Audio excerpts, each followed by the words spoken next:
know, like, if you talk about it, I'm going to feel feelings. So it might look like saying something like, hey, you know, I really appreciate you caring about what's going on in my life, but that actually brings me a lot of stress. And so I'd really love if we could maybe just like change conversation, or we'll talk about that later. Do you say it that way? Genuinely?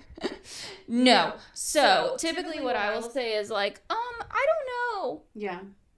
Well, because I know like when I talk like about setting boundaries with clients and with myself, I say the same thing, but then in practice, it can sound, honestly, sometimes I like joke it off. So I'm trying to get better at like actually setting them. I know how I intend. Oh, I'm not the best at setting boundaries because like, I don't know if you were taught this, but essentially we were taught that boundaries are kind of disrespectful. Yeah. Like you're disrespecting the person that you're talking to.